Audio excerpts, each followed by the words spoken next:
The producer's purpose is to suggest some possible explanations, but not necessarily the only ones, to the mysteries we will examine. Rivers of molten rock seethe beneath the Earth's crust and erupt with unmatched, awe-inspiring fury.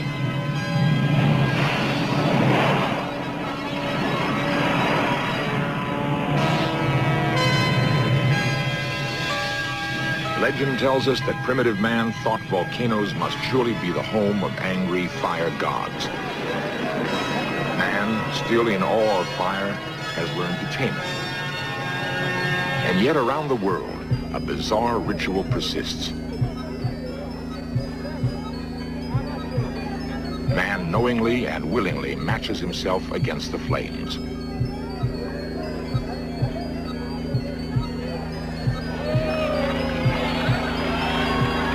Practiced in diverse cultures, embodied in several religions, the mysterious and ancient custom of firewalking has intrigued observers for hundreds of years. Two puzzling questions remain unanswered through the centuries. How did the custom originate, and what protects the firewalkers from being burned?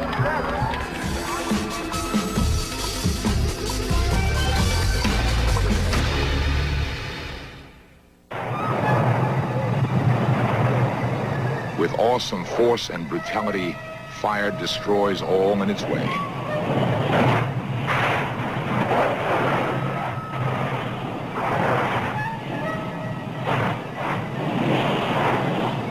But historically, fire has also been a creative force, the bringer of warmth, comfort, security.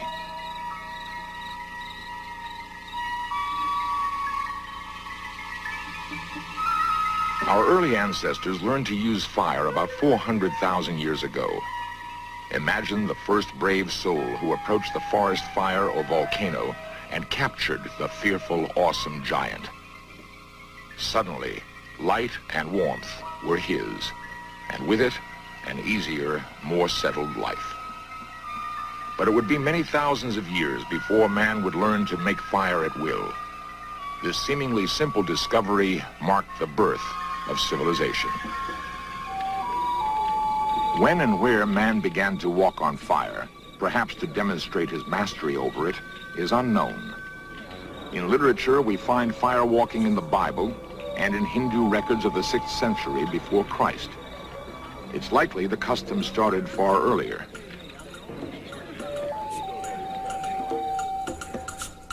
In the modern world, fire walking is surprisingly widespread.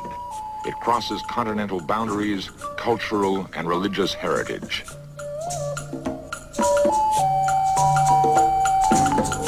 There seems to be at least one common denominator that underlies all firewalking rituals.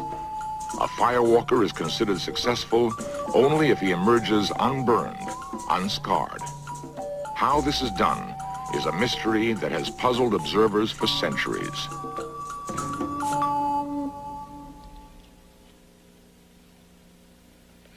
I can keep my skin next to this flame for less than a second before I feel pain.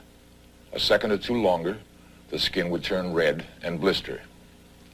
Yet most firewalkers are in contact with searingly hot coals for much longer than I could possibly keep my finger in this flame. They seem to be able to turn off the physiological mechanism that causes burning. But how? Although some skeptics may claim there's a trick involved, a more convincing argument comes from experts investigating the powers of the mind.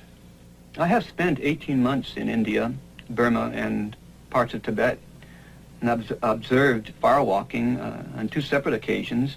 Psychologist Sidney Walter is president of the California State Hypnosis Association. And I'm fairly convinced, even though there's arguments pro and con, that's a total state of disassociation. Disassociation simply means that a person allows himself to feel that he is somewhere else. Now look to your left there and notice that bowl of ice water with ice cubes floating in it. Place your left hand in it and tell me if you feel it's cold or whatever you feel. It's freezing. Now I know from our talks previously you enjoy the beach at Nice where you spend some time. You're going to completely disassociate yourself from this place and time. You're now at Nice, on the beach. Just let go. Let go. No responsibilities, no obligations, no demands upon you. Disassociate yourself completely. No matter what I do, hold your hand and place it in water, whatever it is. After inducing a light hypnotic state, Dr. Walter helps his subject to disassociate. Concentrating on the beat scene. Your hand's very limp. Concentrate on the beat scene. Keep concentrating on the beat scene. Concentrate on the beat scene. Keep concentrating on that beat scene. You feel very good. Under normal circumstances, the ice water would be tolerable for merely a few seconds. Totally disassociate now. You're at the beach. Gerard feels no discomfort whatsoever. His disassociation has turned off the experience of pain. To letter E. To letter E, you could open your eyes, feeling very, very relaxed and comfortable. A, B, you are very comfortable. C, D, and E. You could open your eyes now. How's the water now, Gerard? It's cold. Still has ice cubes in it.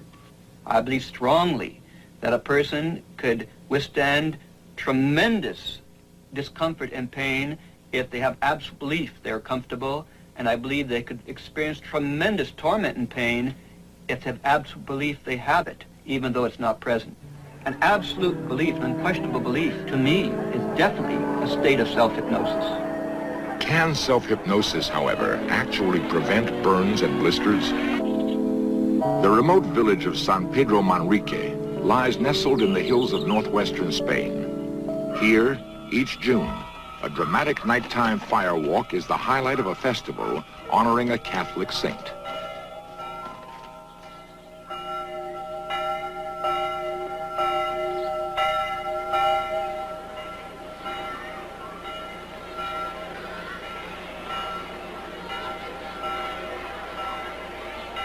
Tonight, in response to a vow made to the Virgin, many of these young villagers will attempt to cross the blazing coals.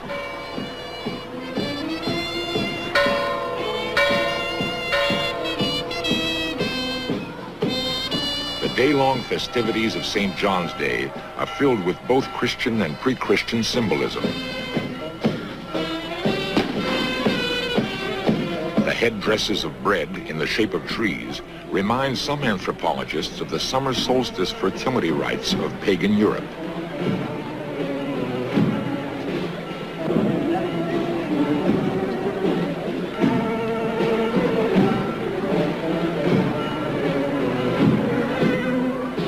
These ancient rites also included the building of bonfires and leaping through the flames.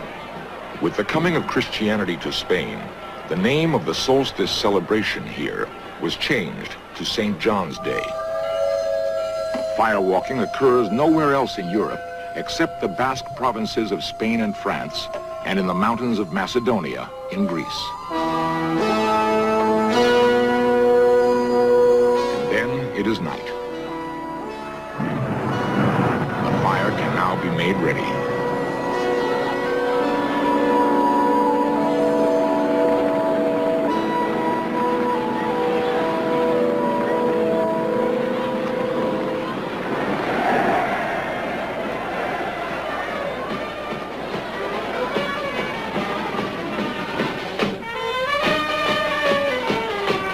Enthusiastic crowds pour into the plaza. Excitement and anticipation fill the night air.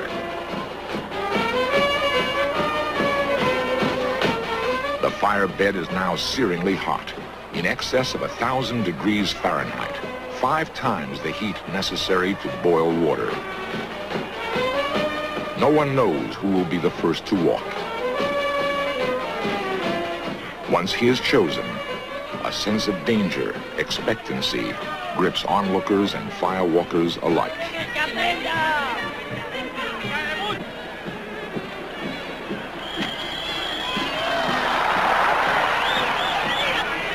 His success raises the spirits of those who will follow, though each faces the same danger.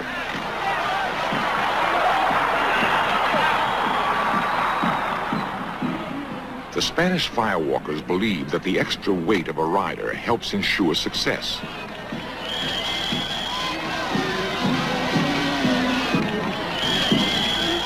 But these deeply religious people firmly believe it is faith that actually protects them.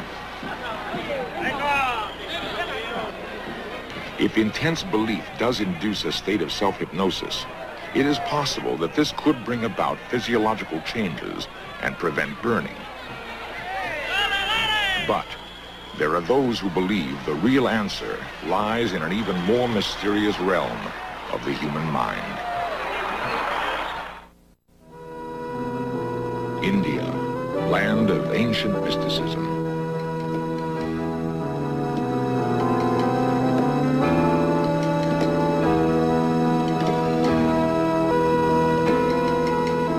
It is to Eastern thought that many feel we must turn to solve the mystery of how man can walk on fire.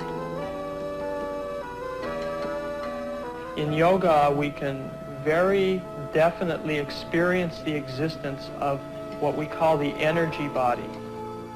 Ganja White is director of the Los Angeles Center for Yoga. He has achieved the title Yogi Raj, King of Yogis, and has personally walked the fire.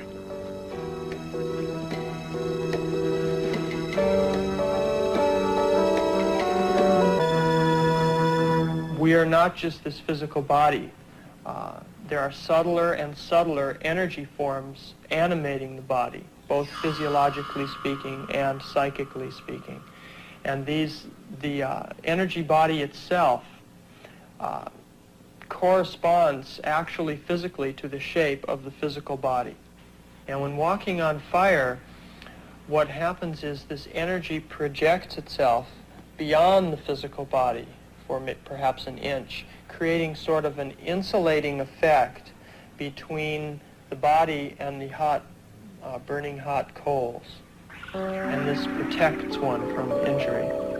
A special technique called Kirlian photography has enabled some investigators to photograph this energy, which is invisible to the naked eye.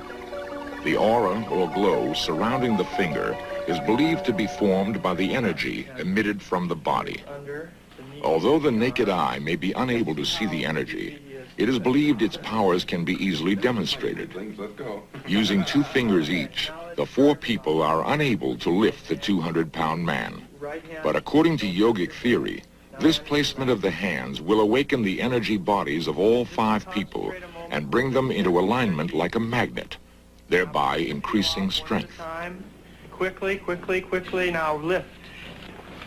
Nice, that was the best one. That was really good. Wow!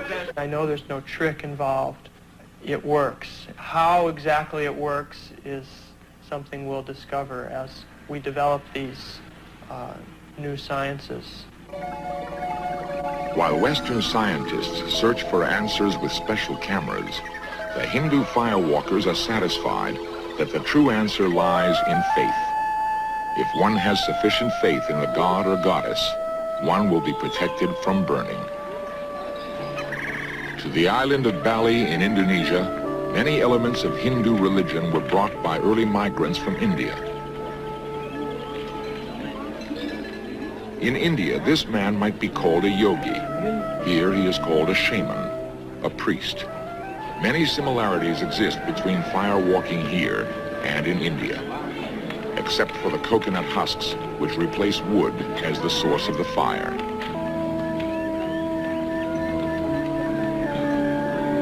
When illness strikes, the shaman will use his special powers to exorcise the disease from the village.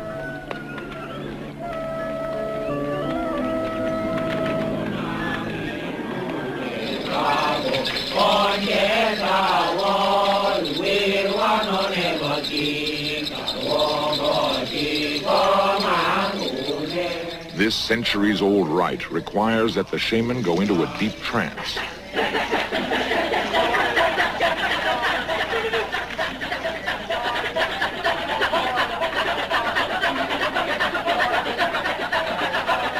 Trance states are a vital part of Balinese culture and religion.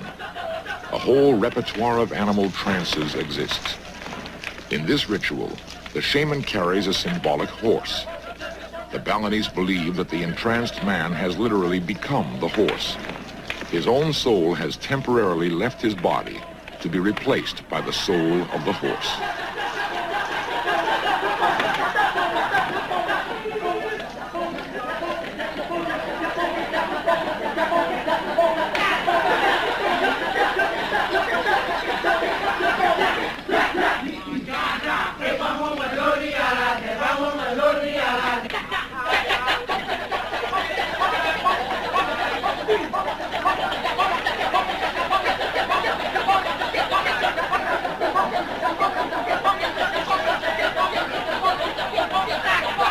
He has made a vow to the Hindu fire god Brahma.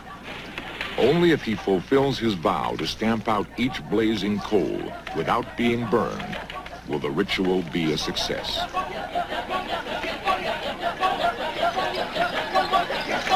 Although after a time his feet become blackened from the charcoal, he remains totally unharmed.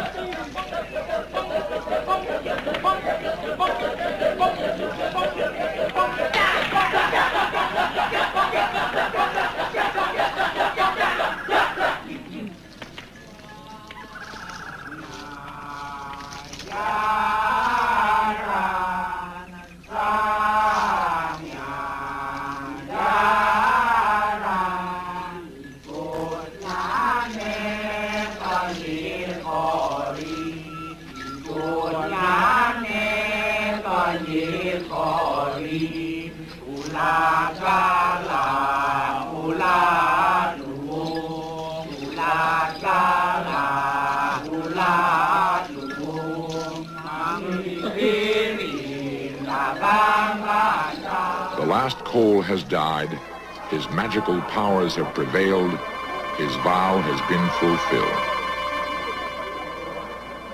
There has got to be some kinds of explanations that have to do with another science, certainly nothing that we know about.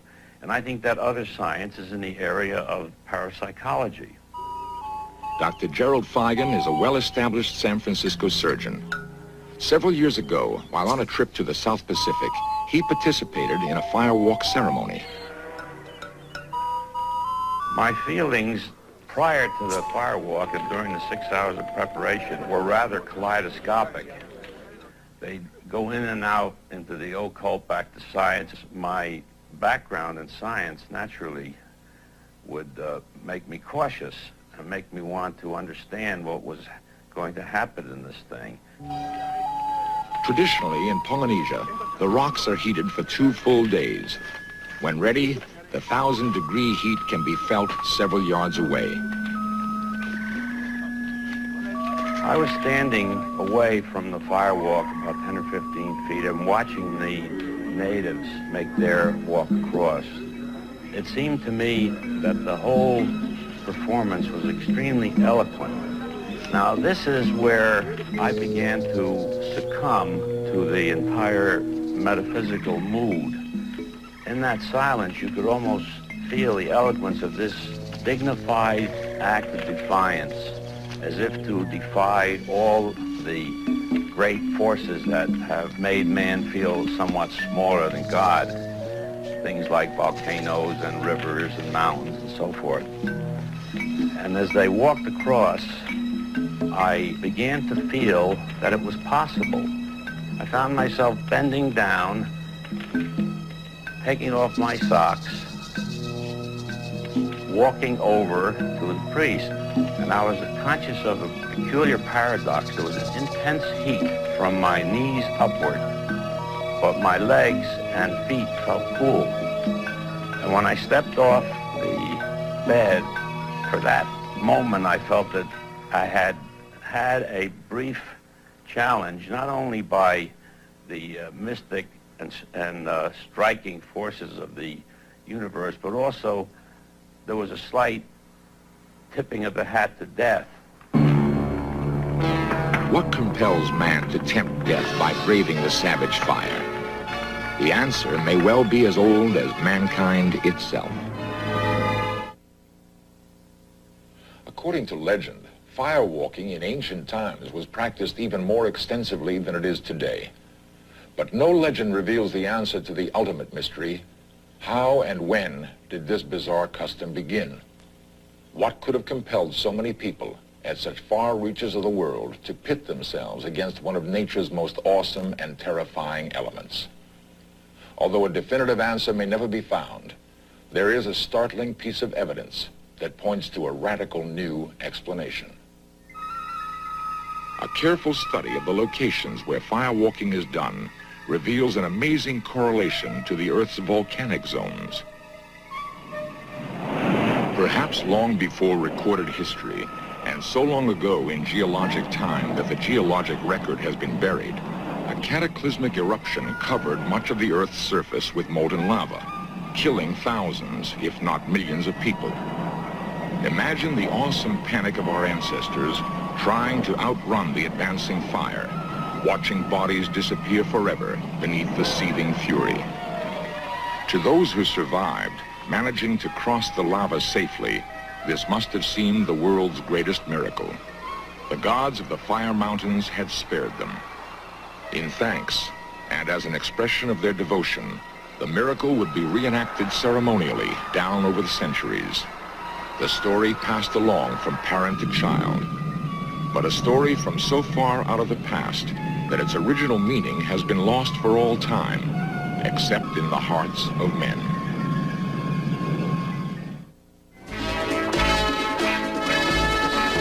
Coming up next, FBI The Untold Stories brings you the story of hijacker D.B. Cooper. Then History's Crimes and Trials investigates the assassination of the father of modern India, Mahatma Gandhi.